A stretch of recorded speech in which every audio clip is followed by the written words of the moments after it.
going on, everybody? I'm Izzy. And I'm Fiddy. This is another episode of How We Talk Podcast. Today we have Jerry Arias or Arias. What is it? It's Arias. Arias. That's right. A strength and conditioning coach. Yeah. He's probably better known as Coach Jerry. Coach Jerry. Coach Jerry. That is correct. Is that your Instagram? That is, yeah. Coach_Jerry with a J _. Yep. Right on. Yeah. Right on. And I will talk about kind of, if you guys want to maybe talk about a little bit difference between how I believe the difference between a trainer and a coach. Because to me, I look at it different. Yeah, that's definitely what I was going to ask about. Because you know why? And then specifically, we can get into it right now. Yeah. Because I often, when we book guests, I always talk about it with family and friends, and try to bring it up to them. So I asked my sister, Sandra, okay? You know Sandra. I do know Sandra. I asked her, I go, I'm going to have the strength and conditioning coach. She has two boys, 13, I think, or 14 and 13. Okay. Both big time into sports, one basketball, one football. Got it. And I told her I'm going to have a strength and conditioning coach. I go, this guy might be something good for the boys, because they all have their coaches and everything. Yep. And I asked the boys, do you guys have a coach? And I don't want to put them on blast or anything, but I told him, do you have a strength and conditioning coach? Yeah, I do. And I go, oh, which one is it? And he told me which one it was. Yet he's the coach, strength and conditioning coach for everybody. Now, in football, how many players there is, right? Right. Yeah. There's a lot. Over 20 players or something like that. Excuse me. That was a bang. So the bang coming out. The bang's coming out. So what I was trying to tell him was, I go, there's a little bit of a difference between that coach and then like a trainer. I go, now, I think, now you can correct me if I'm wrong because you're the expert and I'm not. I think a trainer is someone that can kind of train a group. And then a coach, like for example, you're the coach, the strength and conditioning coach, is an individual. Now you may be able to do 2 or 3 at a time, but you're more focused on just one person. Is that the difference, or is there something totally? Am I just off? Well, again, and you should just say stick to podcast. Yeah. So no, I mean, there's some truth to that, but I think a lot of it has to do my beliefs. This is just kind of my opinion. I come from from a personal training background, so I was a personal trainer at 24 Hour Fitness for about 6 years. Mm-hmm. And during that experience, a little bit of my background. So, this is something this is my career. Right? I do strength and conditioning as a way to full time, own my own business. And, I came from that personal training mentality of you clock in and you clock out. Yeah. Right? I worked, with some phenomenal trainers, but I also worked with some trainers who, in my opinion, were just okay with being average, where they would come in, service that 1 hour, and they probably wouldn't communicate with that given client until that next session where they're getting paid. Yeah. And that was the mentality of, you're not doing some extra, you're not reading, you're not spending time and money going to clinics and continuing to get more knowledge and to pay, mentors that help you and continue to what I call sharpening your sword. So to me, a trainer is someone who, it's almost like a side hustle. And there's a whether it's on Instagram or whatever, they're just people that they want to do it just to make some cash, right? And if that's the case, then that's cool. But to me, a coach is someone who is almost like a what do they call it? Like a craftsman, right? Someone that is literally every single day working on their craft. They're mastering the skill of, teaching someone an exercise, but they're also spending time on personal development. Whereas a coach is, hey, not only are you going to get coached in the gym, but I'm going to teach you some things that are going to make you a better human being, right? Whether that's, hey, just, talking to someone that comes in, they're just having a bad day and maybe they just need someone to talk to. Whether a trainer is just going to be like, hey, we got to get these sets and reps in, rather than as a coach, it's like, hey, what's going on? Maybe pull them to the side and have an actual conversation. So to me, it's just someone that doesn't, I just posted something on my Instagram where it's like a trainer. I literally put this like 2 days ago. A trainer clocks in, clocks out. A coach never clocks out. They're always mastering the craft. And I take that so serious. And literally it makes me upset when I see a lot of trainers that just see themselves as someone that works people out. They're not spending money and a lot of money on going to clinics, learning from other coaches, spending time reading, reading the newest science and research. Because to me, that's what your clients are paying you for. Yeah. They're paying you to, get them results, but hopefully they're also paying you to make sure you're the best given coach / trainer that they're going to hire and spend a lot of money. So that, to me, that's how I clarify the difference. And again, maybe it's just my opinion, but it's just because the background I came from is I saw a lot of trainers that just, they're half in, they're not all in. Yeah. And as a coach, I'm luckily surrounded now by, and I'm very selective with who I surround myself with, is they're all in. They may have a family and all that stuff, but there's time where they're spending late nights reading research, reading personal development books, and that to me is like the difference. Is I don't know. I just look at the word as a coach as someone that is all in all the time, rather than a trainer is just like, I'm doing this for a paycheck. Let's get a workout and that's it. Yeah. Yeah. And now you mentioned the science of it. Yeah. So I did notice on your Instagram, you have a lot of acronyms. Yeah. Next to your Jerry Arias, Coach Jerry. I forgot what they were, but yeah. Certified. I know it's certified something. Can you go over? I mean, because you went to Cal State University of Fulton, right? Yep. You're that's why it's Titan Edge. Yeah. Yeah. We should say that your Instagram, you also have one, right? Yeah. Titan _Edge _athletics. Yeah. All right. Yeah. So that's the actual facility. So we put a lot of just content related more for our clients and science and stuff like that. My personal one, it's kind of a little mixture, but yeah. So I mean, when you look at those acronyms, one is just having my master's degree. Mm-hmm. I mean, this is me devoting, kind of, we were talking about a little bit off air, is just how much respect I have for people who literally delay gratification. Right. Yeah. I mean, I was at 24-hour fitness with a master's degree, and I was getting laughed at. Like, literally, people and even clients were like, what are you doing here? But I understood that this is something I had to go through before opening up my gym. You know, I had to suck out. I mean, I put my ego to the side and just do the work, because I knew what I was preparing for. And a lot of people, I don't think they would do that. They'd just be too ashamed to admit that they have a master's degree and they're working at 24. And, there's nothing wrong with that. It's just, I knew what the process entailed, and I was willing to suck it up. And that's where, we're talking about the coach thing. But yeah, so I have my master's degree. And then the CSCS is an acronym for Certified Strength and Conditioning Specialist. And that's through the National Strength and Conditioning Association. So it's pretty much like the best main organization when it comes to strength and conditioning. And the thing about that certification, why it holds some decent amount of weight, is you have to have a degree to attain that. So a lot of times, like as a personal trainer, you can go and get certified and call yourself a personal trainer, whereas that CSCS establishes that you at least have a bachelor's degree. So it gives you, or the client or the athlete, at least know that you have some base level of knowledge when it comes to physiology, anatomy, and things like that. So again, I think a lot of, especially younger trainers or coaches, they look at that and they're chasing that, which is great. It's a goal, but I always have this saying as well, is certified does not mean qualified. So I always try to, when clients and athletes are like, hey, I don't live near you, I'm looking to hire someone, what do I look for? And, I look at both the education, but also the experience. I'm like, hey, go and interview that person. Let them know, who have you worked with? Can I get their number so I can give them a call and see what they have to say about you? It's basically a job interview. And I think a lot of clients, whether it's someone that just wants to get in better shape or an athlete who is, putting their body on the line for their livelihood, like, they just hire random people. And that also gets me upset, because it's like, if you're someone, with diabetes or you have some type of health condition, you better know you're hiring someone that knows how to deal with that, right? Yeah. Like, they could put you in possible danger because they're just going to take you through this high intensity workout. And that's where a lot of people make a mistake, whether it's someone that just has a physique, they have a good physique and they assume, I'm just going to hire this person because they look good, rather than someone that actually has knowledge, but also has experience working with, hey, you're a diabetic. Well, let me introduce you to one of my clients who's also diabetic.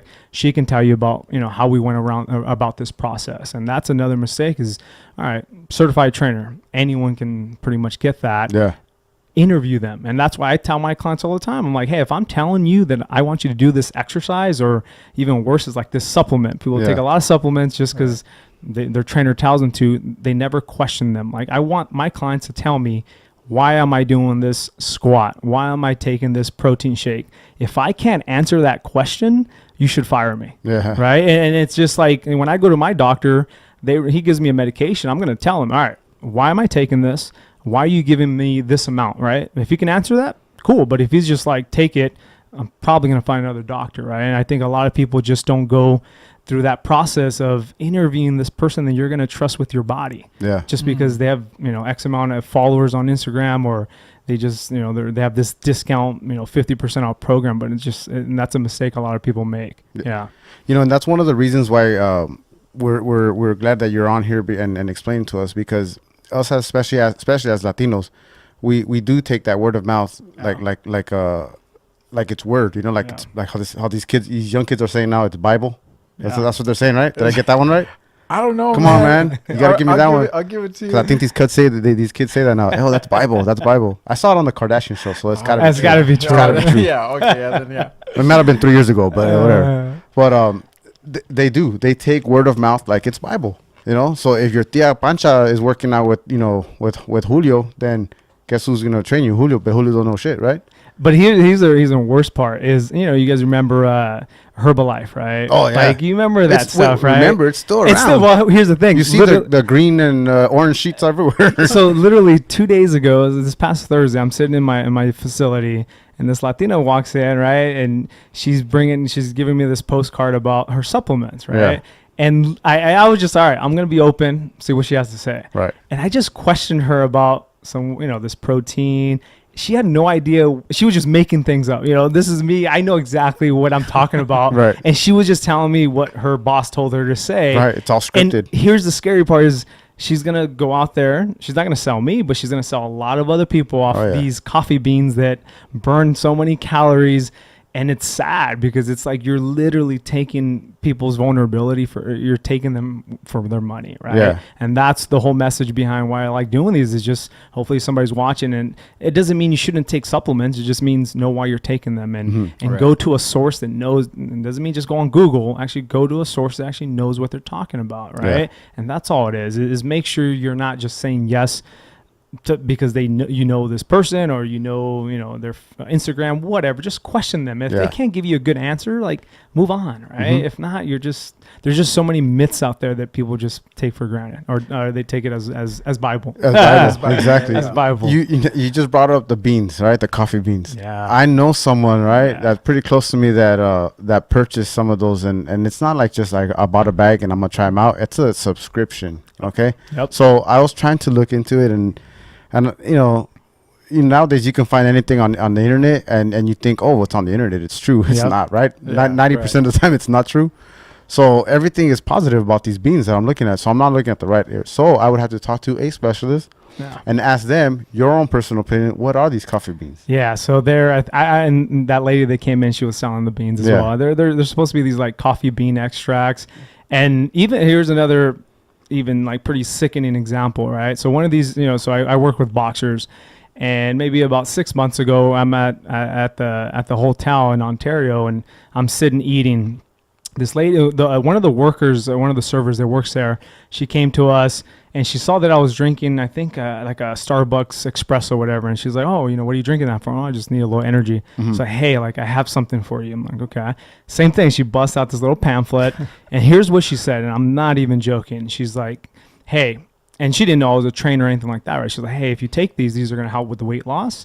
They're going to help with your energy. And then she said, it can also help if you have cancer. Like she literally, and she brought up this example of for real, her aunt reversed and, saw better results with these beans than, going to her doctor and taking proper medication. Like that's what's scaring me. And I just looked at her like, I didn't say anything, but in my head, I'm like, how could you say things like that, right? Like you're literally gonna sell somebody at their most vulnerable moment. So I have cancer, and then you're gonna tell me that these beans are gonna help me over, radiology treatments and things like that. Yeah. So that's what, it's scary, but also pisses me off as someone who literally is putting in, the hours to read. And, I tell people all the time, like if I don't know an answer, like I'm gonna say I don't know it, but maybe I can refer you to someone who's more of a specialist in that area, or maybe I can look it up. But I wish I was making that up, but she literally said it helped my aunt like reverse her cancer, right? And it was just to make a buck, right? Yeah. And literally when she gave me the little satch, I looked at the ingredients. It was coffee, it was sugar, and like some random, like, I don't know, extract or something like that. Literally, it had nothing to do with anything, and she's just making this claim, right? But again, that's where people are vulnerable and they just believe it. And like, oh, cool. Let me take this 10 cent and let me pay $10 for this thing. And, you know, it's making a ton of money for the people that are selling it. Yeah. Yeah. That's scary. It is scary, dude. Yeah. When it's out there like that. Yeah. And I mean, talking about like supplements and things like that, just, you know, this is me. I could easily, with my background, you know, there's a lot of companies that come to us and like, hey, will you sell our supplements and things like that? So I'm very selective, and just kind of, so the people that are listening, it's like most of the supplements out there, like literally don't work. Like they just don't. Like they're way overhyped. They're not regulated very well, so they can kind of put a claim on a label and say it does this and put a little asterisk by it, and you know the FDA is really not going to go down on it because it's just the FDA regulates the medication, not so much the supplementation. So it's like you have to know why you're taking something, right? There's some good supplements, you know, but again, like I don't know, 80 to 90% of the stuff that if you go to a GNC doesn't even work. Yeah, most of them, you read them, right? It'll tell you like guaranteed weight loss, right? With the asterisk, like you said. And that asterisk is always like based on certain health, diet, or whatever. Or not based on research or something. But but it's so tiny where nobody's going to read that. And the scary part is just, you know, somebody in that store is telling you what they've been told to say. And it sounds like it's legit, right? It's like, well, it does. And then they throw out some fancy words and, you know, you're going to get me buying this $40 supplement that costs 2 cents to make. It's like that tabloid, the whole tabloid thing. You know, you see the tabloid, you see the cover, and then you don't read the story, but you just see the tabloid and you're like, hey, did you hear that so-and-so? Yes. But there you go. When you actually read it, it's totally on. different, right? It's exactly the same thing. Yeah. And that's very unfortunate. But, you know, I was going to ask you, your gym, you said that you did, you know, you have your certification, you did all that, right? So is there, as far as your competitors out there, because that's what this is, we all compete in life. Unfortunately, nobody helps each other out nowadays, or very few help each other out. Your competitors, the ones that don't get the education and just become an online certified trainer or whatever, do you feel that obviously we know the answer, you have an edge, but as far as getting your clientele, is it mostly that you're getting that word of mouth, or how do you compete with somebody with something like that? Yeah, I think that's one of probably the main things that the ways that we get new people is through word of mouth. It's like, hey, we're going to find, and have a client, get them really good results, treat them well, great customer service. And I mean, I tend to think of myself as using the Disneyland model, right? Disneyland is super expensive, but you go there and you're going to remember that moment because they just have amazing customer service. They're always smiling, they're friendly. And that's how we do it. At the end of the day, it's like great customer service. They're going to talk about you outside of the gym. They might post a picture of, my trainer, got me these results, and then it starts to spiral. But it's also like I always talk to my coaches and on my Instagram, just talking about like doing more than that's expected of you. Right. Most people expect you to train them. Right. That's a given. But like 2 weeks ago, I took one of my baseball athletes grocery shopping. We went to Sprouts, and it was just because he wanted to learn how to buy groceries. And most trainers are like, I'm not getting paid for that. I'm not on the clock. But I'm like, I don't look at it. I look at it like he's a human being who wants to learn something that I'm passionate about. Let's go take 2 or 3 hours out of my day and show him, right? Guess what? He's going to talk about his other athletes like, hey, my coach took me grocery shopping. They're going to be like, wait, what? My trainer or coach never's done that, right? They're going to give me a call, right? So it's always over-delivering. And again, delaying that gratification where it's not going to happen overnight, but over years you build the reputation of, not only you getting results, but you're just treating people the way they should be treated. And that's just offering great service. That goes back to you saying the difference between a coach and a trainer. Yeah. Right? Yeah. Just being that cut above, Well, it's like you said right now, you under promise, over deliver, right? And that's what you try to do in everything you should. In business, especially in business, you always try to under promise, over deliver. And you get the cats that do the opposite, and that's where you see it, and then they end up leaving, and they call it Jerry. Yeah. And go ahead. I'm sorry. No, right now you said one of your baseball players. The way we met you was through Michael Dutch over and Iconic Anthony, right? Yeah. Do you just deal with boxers or baseball players, or is it? strength and Or conditioning? is it's just mostly all athletes? Is that what in I would general? say, I mean, the majority are athletes, but Yeah. we also do like personal training and just general population. I personally, I mean, I'm a little bit of a mixture of both. But yeah, no, we do a little bit of everything. I kind of, we were talking off air, is like, I always look at myself as, even though I love working with, let's just say, baseball athletes, like we talked about, like boxing athletes. I think that is a sport of athletes that they haven't yet kind of caught up with the science and the research. So like I wasn't a huge boxing fan until I started working with athletes, because I saw a need for what I know and my expertise that could help these athletes, right? Whether that's, their weight cuts, their diet, their training, their injuries and things like that. So I think it's sometimes as an entrepreneur, you're not going to do necessarily what you're so passionate about, but maybe what your set of skills is needed in whatever arena, right? And this was boxing. I think it's a sport where there's a lot of old school type of training where it's just like beat the heck out of these athletes, get them on the battle ropes and make them puke. And that's the opposite of what we do. We literally, I mean, there doesn't mean that we train hard,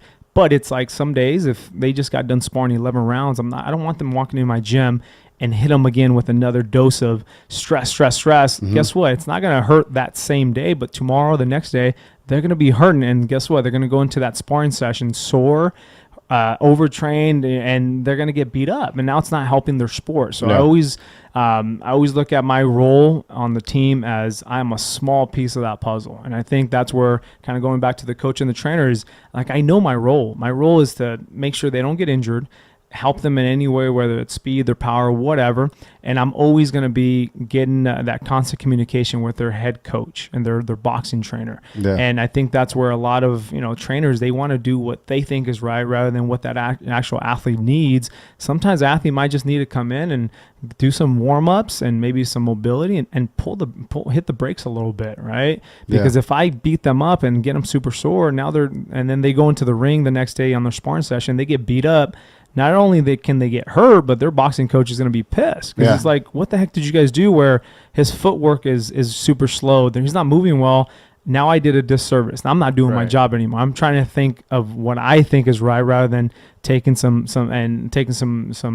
feedback from what their boxing coach needs. So I think that's where being a coach is communication is key. You got to leave your ego in the door. A lot of trainers and coaches have this big ego where they just want to be the guy and or the girl, and I'm not that. Hey, coach, what do you need from me? How are they looking? I'm going to their sparring sessions. I'm constant. Every time they walk in the door, the first thing I'm watching is their body language. Are they slouching over? Are they even speaking to me? Because if they're not speaking to me, I know they're probably fatigued. As soon as they come in and they start talking to me, how you doing, coach? I'm like, they feel good today, right? So and I'm watching literally as they're warming up. I'm trying to see, all right, how are they moving? Are they tight? And are they taking longer on the foam roll? Are they talking?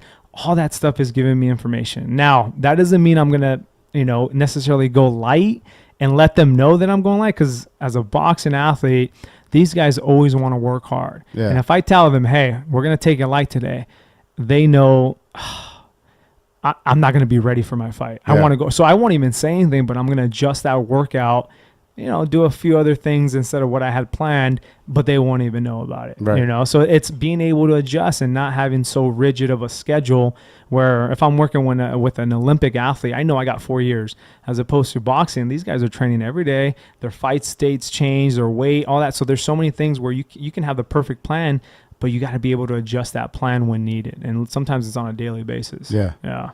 You said, that you saw that void in boxing specifically. Some of the things that I've seen when you're talking that the strength and conditioning part of it is like, for example, the MMA, right? So I heard a lot about MMA, right? They had, most famously was Mike Dolce, right? The Dolce diet. I'm sure you've heard of it. That was like the strength and conditioning guy. I don't know if he's still doing it. I don't hear about him too much anymore, but you do hear a lot more of these MMA fighters that have strength and conditioning coaches. Never heard about it in boxing, right? And I've noticed that boxing is slowly starting to progress and get over MMA, because for a while, you remember MMA was just kind of over boxing. It was just people were watching MMA more than boxing. Boxing always had their fans, but never new fans. And now I think you have new viewers, but because you see a little bit more of like a conditioning part of boxing, like these young fighters, and some of them older ones, like for example, Bernard Hopkins, always in shape. How's this guy fighting at the age of 50 years old? And then you find out it's his conditioning, right? Always in shape, eating the right foods. And that's when you realize, shit, there's something to this. It's not just the old mentality of the old boxing, just hit hard, right? Yeah. And last longer than the other guy. So the strength and conditioning, how important is that in boxing? Do you feel now, just to take it over the edge? So yeah, I mean, you're spot on with the MMA thing, right? So I think in MMA they've embraced the science, the training, and just because again boxing is such an old sport, right? It's a very traditional based sport where it's just like, hey, this is just how we did it in the 50s and the 60s, 70s, and so on. Yeah. And there has been some strength and conditioning coaches in the sport.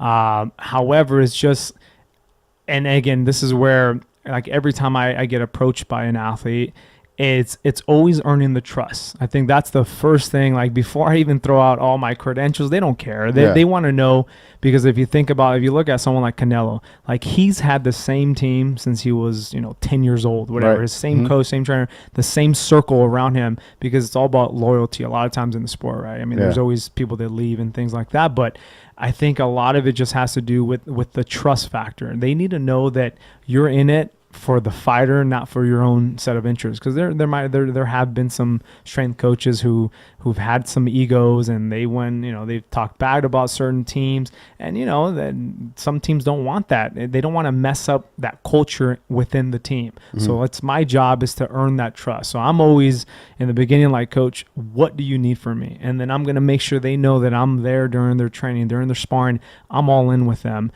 And once you get that, then they allow you to do your job. And, I'm fortunate enough to work with coaches who, after earning their trust, they're like, all right, do your thing, right? Yeah. But being constant communication is important. How did they look today in training? What did you guys do? Did you guys do more cardio, more training, more strength and power, that type of stuff? But also, I think it's important to them to know that I'm also continuing to learn. Like, that's why I post a lot of my, the stuff when I'm reading my research, when I go to clinics. I not only is it just for me, but I want my athletes and the coaches to know that I'm always sharpening my sword. Yeah. I want them to know I'm not just comfortable with, okay, this is what I know. No, I'm going to pay $1,000 to go to this conference for 3 days, learn, and then use it with you guys, right? Yeah. And, Michael Dutchover made a comment not too long ago, is like, he sees me working out. I've been doing these stairs in Fullerton, and, these things suck. But it's like, he's like, Coach, I respect the fact that you're going through a lot of pain with your exercise, because that's what I'm going through, right? Yeah. And even like with, I don't know if you guys are familiar with Peter Petrov. So like in maybe a year and a half ago, we flew to London for, he fought for the world title, the lightweight title. Yeah.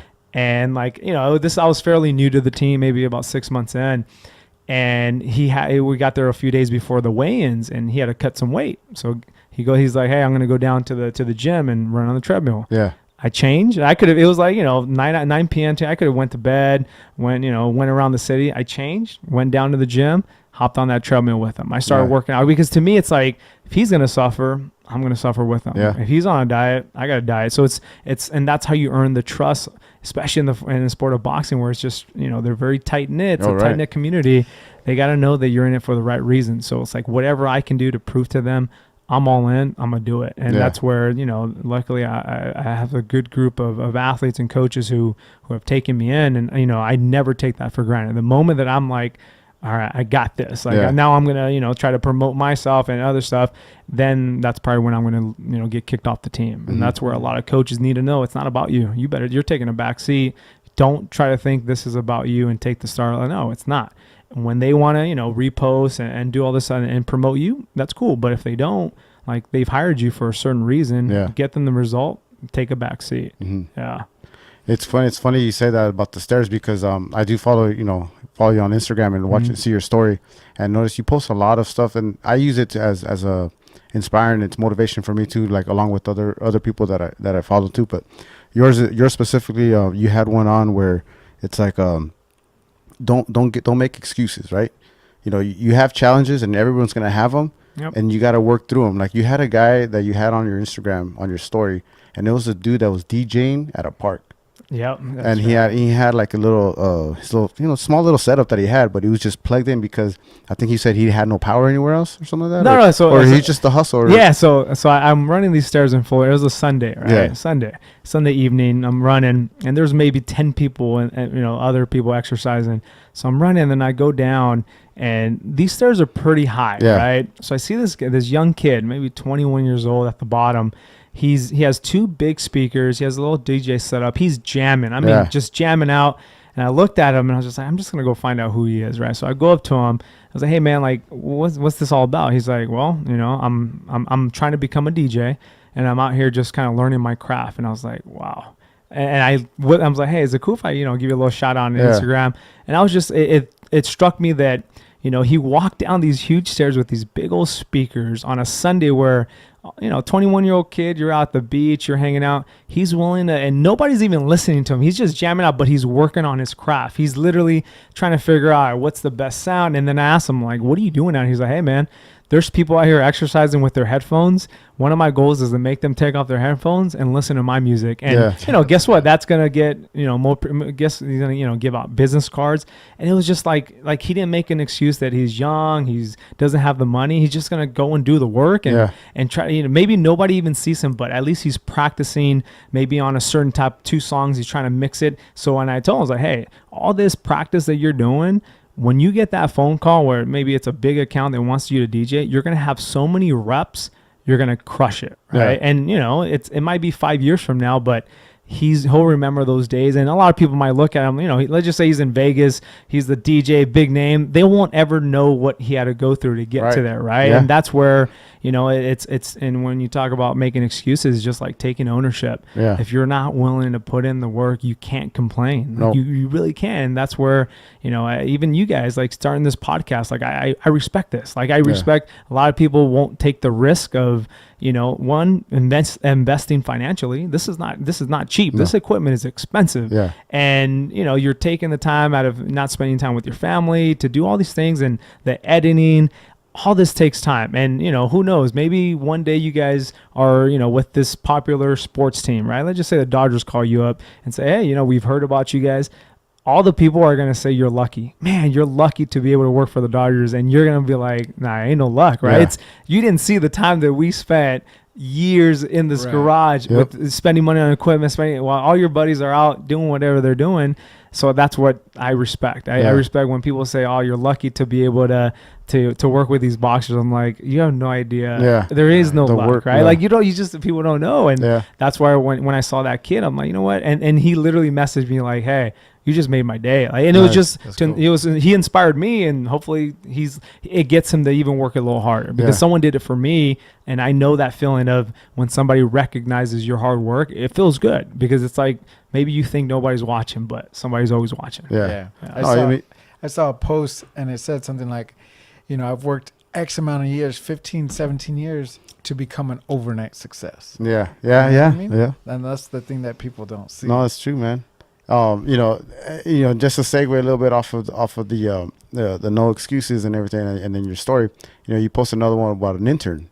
So now that was one of the questions was, it was something about parking way far away or whatever, but I didn't even realize that you had interns. So you actually have intern coaches, right, that are working under you? Yeah. So right now I currently have, we got 3 actual coaches, and then we have 2 interns. Mm-hmm. And in the past, I've literally hired all my coaches except for one has came through my internship program.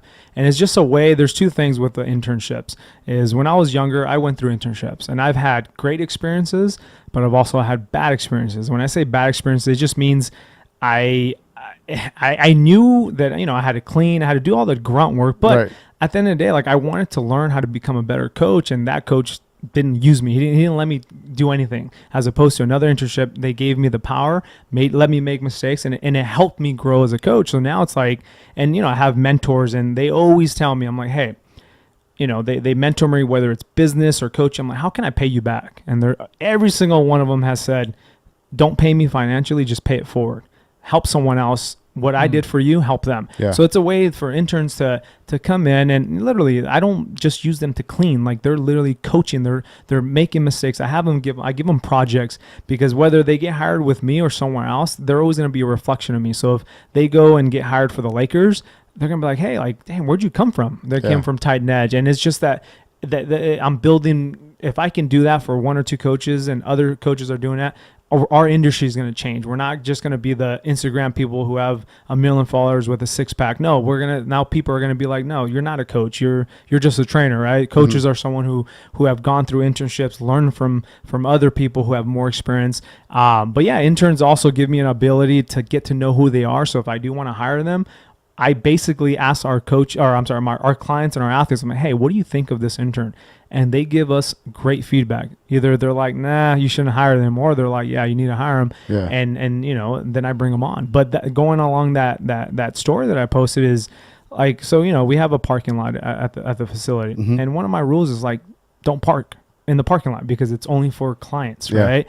And sadly, we have 3 other businesses along in the same that we share the parking lot in. Like, so 2 of the businesses have already gone through different owners. One of them has gone through 2, and all of them always parked in the parking lot. They don't understand the smallest of details matters, right? You not park literally, and the thing that fears me is it's like it's a 30-second walk to park on the street. And if you don't understand how important having a parking spot is, maybe there's a barber shop, right? If I'm trying to get a haircut and I can't find parking on a Friday night because I have a date or something, I'm going to go somewhere else, and you just lost my business, right? And you do that over, you're going to lose. And that's why they've had such turnovers. They don't understand these basic customer service things. And it's like, as an intern, she parked way down the street, even though there was parking. It's just the little things like that matter. Like, if you understand that, you're going to understand the big picture. But if like for me, another rule is like, don't have your cell phone. And that's, again, kind of going back to the trainer thing, is when I was at 24, how many trainers would have their cell phone in their pocket while they're training a client? And even worse, they would have it out on their Instagram doing dumb stuff while a paying client is on a plank and working out. But 2 things: 1, you're doing a disservice to your paying client, and then 2, everyone around you is watching you. They're watching this guy on his phone while their client is doing an exercise. You're not going to get business like that, right? And that's the thing, is like, people don't understand these basic concepts. And that's the difference of, like, a okay facility coach, whatever. And you can say even like carpenter, a builder, whatever, mechanic, over someone who pays attention to the smallest details. And like, to me as a consumer, I'll pay extra money for someone like that. If I go to a mechanic and, let's just say, I take him for a basic service. However, he ends up, cleaning my inside of my car. He vacuums it and he gives it back to me like that. Guess what? I'm coming back because of the littlest thing that he took the time to vacuum my inside of my car. And guess what? I'm probably going to post it and tell all my other friends, you should go here. And that's how you get people to come back, rather than just like, and I've had an experience where, I've taken it and there's a stain in my car because he didn't, put these little things on my carpet because he just, and like, I'm never coming back. I don't care how good of a mechanic you are. You can have all the degrees and certifications. The littlest thing like that, to me, makes a big difference, right? And it's not just business, it's whatever you do. It's how if you're a husband or a wife, the littlest details of remembering certain dates or whatever, but it adds up to big things. So kind of going along those lines with my intern, like, I noticed it, and she could care less. She probably didn't even, but I pick up on when I go to the gym and one weight's out of place, I know. And who's the last coach that was here? And those are the things that are going to separate you from good to great. And anything. It doesn't have to be what a coach is. It could be a mechanic, a father, a teacher. Think of a doctor. If you're a brain surgeon, or if you're going in for a brain surgery, I don't think you want to go in with someone who doesn't pay attention to the smallest details, right? That's your brain. And it should look like that with someone you're hiring for any other service as well, right? And the thing, that's what the great companies do so well. Like Amazon, whether you love them or hate them, like when I call them and I say a package didn't come, cool, we're going to send you out one tomorrow. It'll be there. And it's just, it makes me feel good. And it makes me come back and want to buy more stuff. Yeah. Who is the, so like all these people, all these athletes, those are the people that look up to you. And who do you have to look up to? Who do you always get fed from? So for me, it's like, if you were to ask me that question, maybe like 3 years ago, it would have been a bunch of like science research professors, coaches, but now it's a mixture of those people, but also business people. And it's not because I want to like grow my business, but it's like I want to develop myself. And these are the people that are telling me like, pay attention to the details, treat people with respect, be grateful and things like that. So I think it's like, I look at the people that, I don't know, whether it's like building a business, people that are at the top of, even athletes, like, I don't know, or coaches like a John Wooden. Like I read these books, and there's a story about John Wooden about the details where he used to bring in his new freshmen. The very first thing that he used to teach them was how to properly put their socks on, the way that the UCLA logo needs to face. Because he's like, if you can't do that small little detail correct, there's no way you're going to be able to run our offense, right? Yeah. And it's just the littlest thing. So like I look up to people that are still alive or dead, and I just read their books. Like I tell people all the time, if you want to like be great at whatever it is, go buy the book. And there's been books written on every topic from people that are very successful. Go read their book, because they're literally telling you how they did it.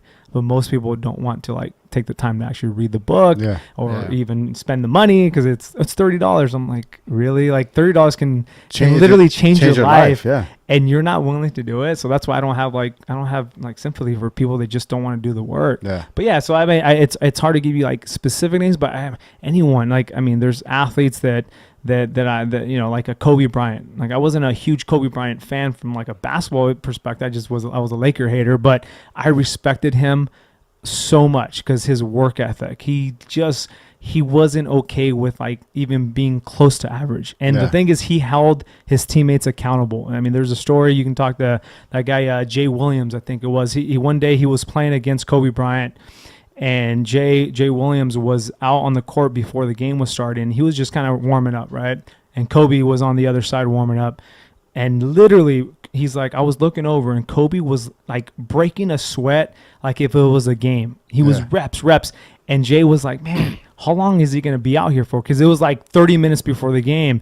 And Jay ends up like leaving, and Kobe stayed. And then like sometime like after the game or later on, he's like, hey, like, why'd you stay so long to like warm up? He's like, I wanted you to know that you weren't going to outwork me even on a warm up, even before the game. It was just the fact that he couldn't walk off that court before his opponent, right? And just that mentality of just, he wasn't okay with like being average. So like, those types of people, like they motivate the heck out of me, because it's just like, whether I get to like the highest level of what my personal success or not, I just want to know when it's my time to go, like I gave it everything I had. I didn't leave, it doesn't mean I don't have those days where I want to stay in bed. There's days like that, but it's just having the perspective of like, we were talking on off air, is like, if I wake up in the morning and I get to breathe, I'm okay. I'm happy, because there's people in the hospital that are not going to be able to do that tomorrow. Right. So it's like being very grateful for the life you have, and just just knowing the perspective that you have, like and that's where I think a lot of people lack, is they think they're having the worst day, when in reality, like, your life is pretty dang good, right? Oh, yeah. Like if you're going to Starbucks and you're so upset because they messed up and put too much foam on your $5 coffee, when there's people out there that like have probably never seen a Starbucks in their life, like, your life is good, right? So it's always having that perspective. When I know I'm having a bad day, I'm like, this is probably somebody's best day. I'm okay. Yeah, that's good, man. I that's funny you said that. You brought that up, because I purchased an audiobook today for $2. Yeah. All because of the little 1 minute intro. He was talking, and this could kind of tie into what we were talking about, but he was talking about going to school and being in this school setting where it's just one teacher that's not their perfected craft. Yeah. But she's teaching this entire thing. He said back in the day, a blacksmith had a son, a baker had a son. And if that baker's son wanted to be a blacksmith, he sent him over to the blacksmith and said, here, live with this guy and perfect that craft. Yep. You know what I mean? Yeah. And I'm like, whoa, Jesus, so it's just mind blowing to me.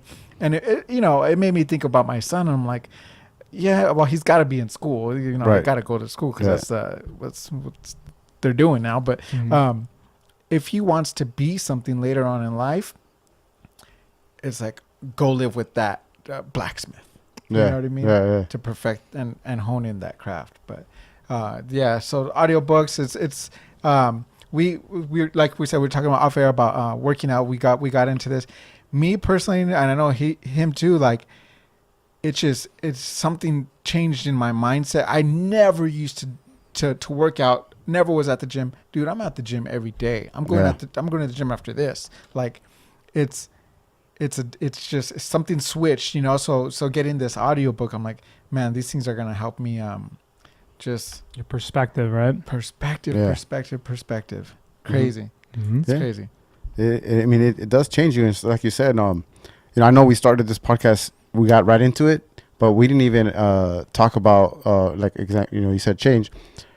Is there anything that changed about you, or were you just naturally this kind of person? Like the life, I consider you kind of a life coach, not only strength and conditioning, but you're teaching these kids something, you know? Yeah. So no, my life changed. I would say maybe like 4 years ago. Maybe 5 years ago, when I was at 24, one of my old manager, he was big on like philosophy. Mm-hmm. And at the time, like I couldn't, it wasn't my time where the light bulb went off. I was resisting it. He would tell me things and I didn't get it.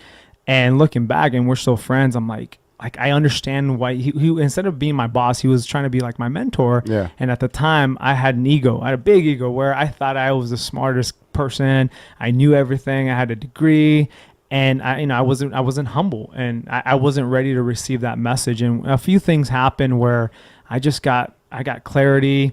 I started reading. Honestly, I started reading, and you know, he gave me some book recommendations, and my life changed when I stopped making excuses. Honestly, that's when, like, as soon as I told myself, like, I'm in complete control of my life, things change. Yeah. And it's weird because when I speak about this, like I can't really express the feeling of it. And maybe working out is one of those things where a lot of people, you just gain a different type of confidence, right? Because a body, I mean, for 99%, unless you have amazing genetics, like you actually have to work for it, right? Yeah. It can't be given to you. So there's a sense, that's why if you watch, you know, The Rock, all these celebrities who are getting into fitness, like, there's a reason why not only, you know, they're looking good, but they're also successful because they understand, like, it takes a lot of work to, you know, be healthy. It takes a lot of work to become The Rock. And it's not, he could easily just be like, hey, I'm good. I'm the richest paid, you know, movie star in the world. But no, he's still, when he flies 14 hours, first thing he has to do is get his workout. And it's really because he's taking ownership that, like, I'm in control. Like, I don't have an excuse. I can't, even though I would, you know, I want to not work out. Like how you said, like, we're here on a podcast, you're probably going to go because you know it's part of your lifestyle now. And it's easy to slip up and say, I'm going to take tonight off and then tomorrow. And then guess what? It becomes a year you've taken off, put on pounds, you're unhealthy, your confidence is super, super low, and then things start to manifest themselves in a negative way. So I think there's a point where everyone's light bulb goes off. Mm-hmm. And I think that's where having good mentors is the way to go. If you find people, like how you said, you know, if you want to be X, go and reach out to that person. And here's the one thing that I hate, and I have to kind of always talk about this, is don't ever ask, can I pick your brain? Like, that is, to me, one of the worst things you can do, is because you're basically trying to, like, ask this expert or whoever you're looking up to. What's the cheat code? And yeah, so you're literally telling me, hey, just tell me for free. Yeah. Every time I reach out to, like, a coach, an older coach, the very first thing is like, hey, how much do you charge for a one-on-one session? Mm-hmm. Let me pay that. And most of them never charge me, but it's the fact that I'm not taking it for granted just because I want free information. You know, everyone's time is valuable. Like, that's why, like, when you guys have a podcast, like, all right, I got to be on time. I just came from a convention.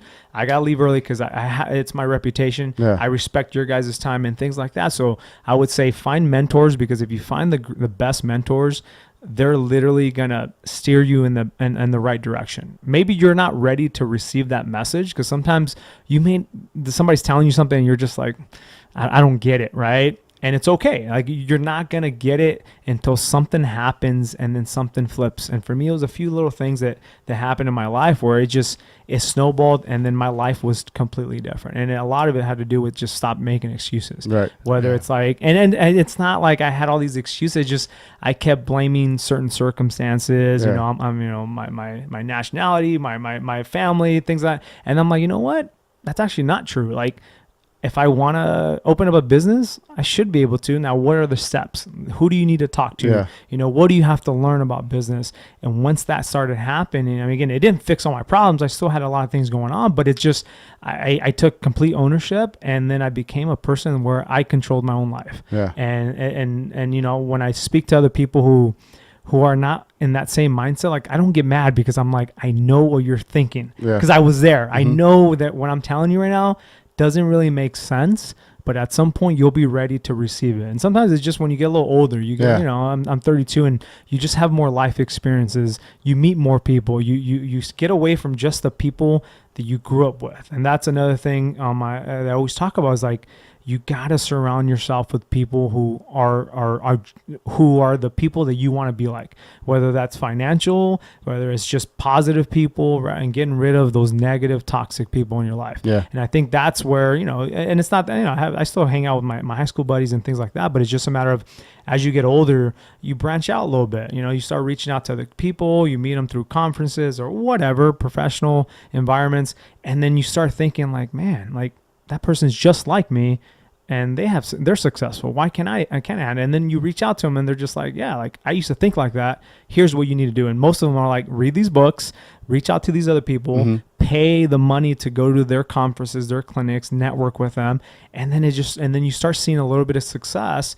And then you're like, just like the gym, once you start seeing a little success, you get more confidence, right? And maybe, for guys, a lot of times it's like, I don't want to work on my legs, but you start working out your legs, and you're like, oh, it's kind of, I feel kind of strong. Yeah. There's a confident factor, and then you build on that. And it's the same thing with life. I think is you're not just going to be confident. You have to experience success. If I go and ask, a girl on a date, I'm not going up to her just randomly confident, but if she says yes, that's going to build my confidence a little bit, right? Then the next time I want to ask somebody out, I'm going to be more confident, and then it just spirals. So I think it's one of if whoever's listening to is like, go and experience some form of success, you become more confident, right? And that also means like, you better be willing to fail, because if you're learning how to ride a bike, you're gonna fall. Yeah, it's gonna happen, but get your butt back up and get back on that bike. And you guys both have kids or no? Yes. Yeah. So I don't have kids, but it's like, it's one of those things, instead of like, I would be the type of parent where if my kid falls off, I want them to hurt a little bit. Like I want them to experience, because at the end of the day, that's, when you're competing for a job, you're not always going to get the job. Somebody's going to smack you in the face and say, yeah, you're not ready. Right. And if you can't take that, you're going to blame every other thing around you, rather than just, hey, I should have been more prepared. I should have been, had more skills, and you're going to take ownership. And then the next time you're going to get that job. Right. Yeah. So I think that's where it started for me is just stop making excuses. Right. But there's times where, and we were just talking about that perspective, where when I think I'm having a bad day, it's just like, relax. Your life is pretty dang good. Right. And then when you look at life like that, like, you really can't really complain about too much. Right. You can complain. I mean, all of us can complain about a lot of things in our life, but when you have the perspective of there's 8 billion people on earth, unless you're the 8th billionth, poorest, worse health, that person, you can't complain. Yeah. Like, because there's 7 billion. If you're the 7th billion, there's still 1 billion people that have it worse than you, right? Unless you have it the worst on the planet, like, there's nothing to complain about. Right. Yeah.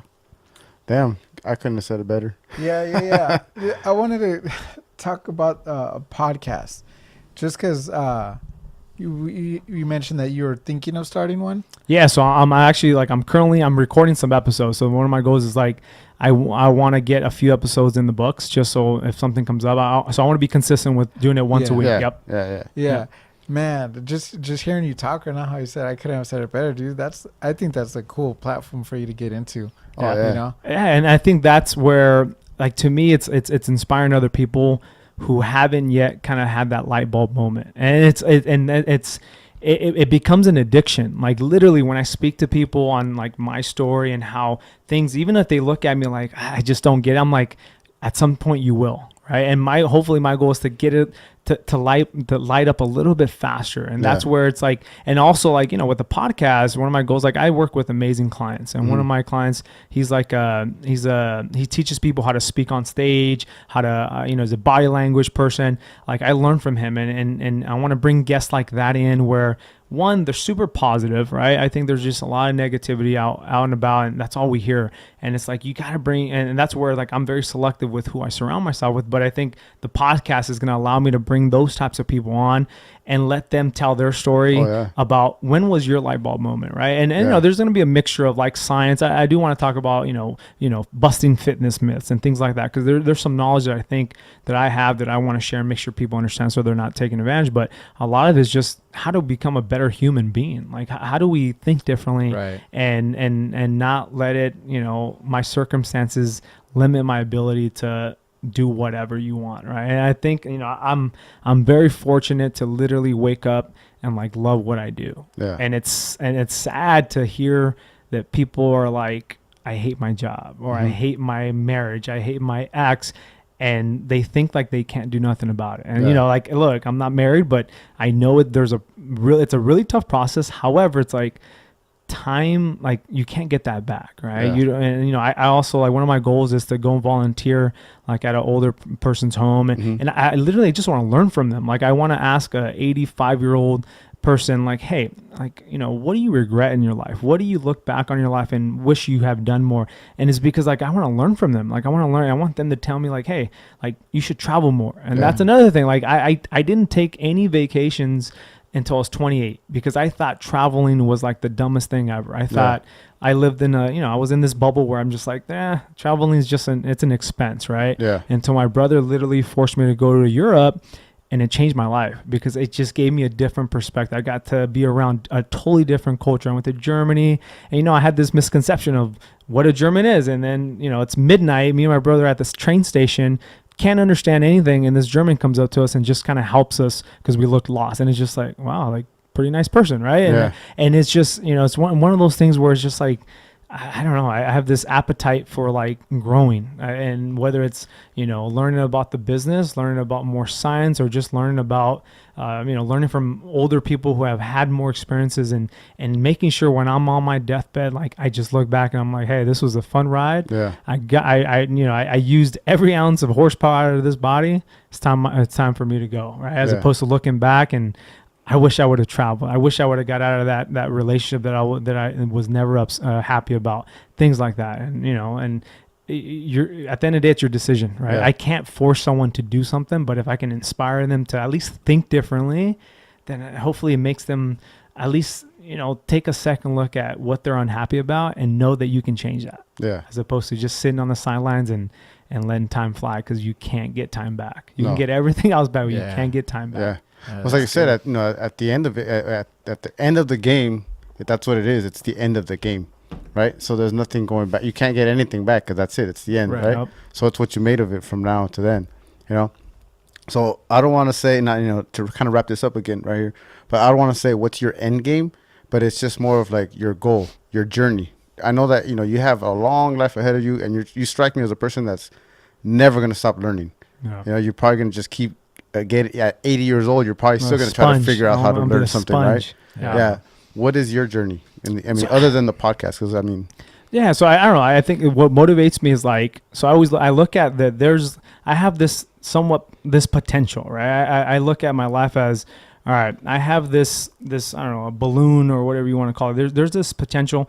Like my goal in my life is to get as close as I can and maximize that potential, like whatever that is. And that's the thing is like, now that I'm 32, like my goals change. Like at first when I was 20, like I wanted to, finish school, and then I wanted to start a business. And I honestly thought once I started this business, like I'm good. Like I thought this was the end all be all. And then as I started the business, I'm like, you know what? Like, why limit myself? And I want to do clinics around the world. So, and then I wanted to merge my two passions right now is like the training, the coaching, the science with travel. And now I'm like, me and another colleague of mine, we're trying to start this venture of doing clinics abroad. So, we reach out to a facility in Rome and, and be like, hey, this is, I work with boxers. She works with so-and-so.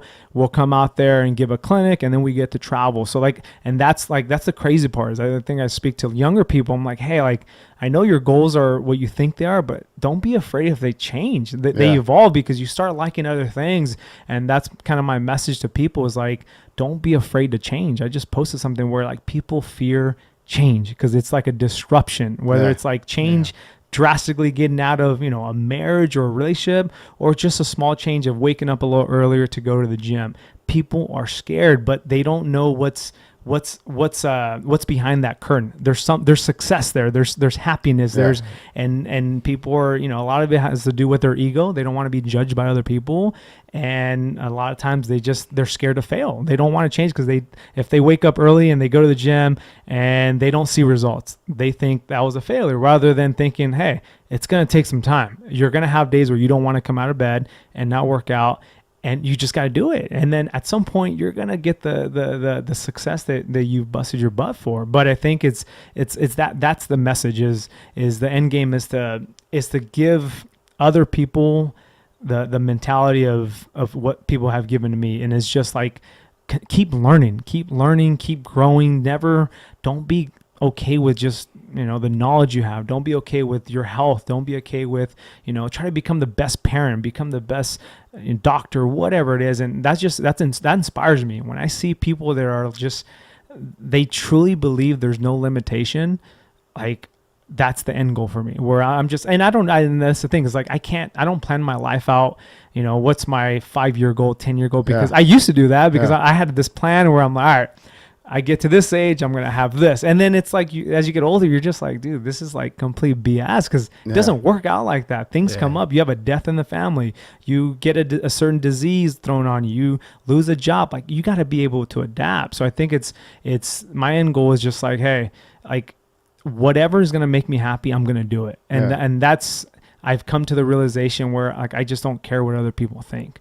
I don't care if they think I'm shooting for the stars and they're just that goal's way too big. And, it could be them. I'm going to just prove them wrong. Yeah. Or it could just be people they're inspired by my story. And that could be the end goal where, one of my best friends, he literally just signed up for a half marathon that we're going to do in the summertime. Mm-hmm. This is a guy that has never really been into exercise. He literally, and he told me that, watching my stories and, I used to hate running as well. I'm doing my third half marathon. And it was just because I started to do things that I didn't want to do.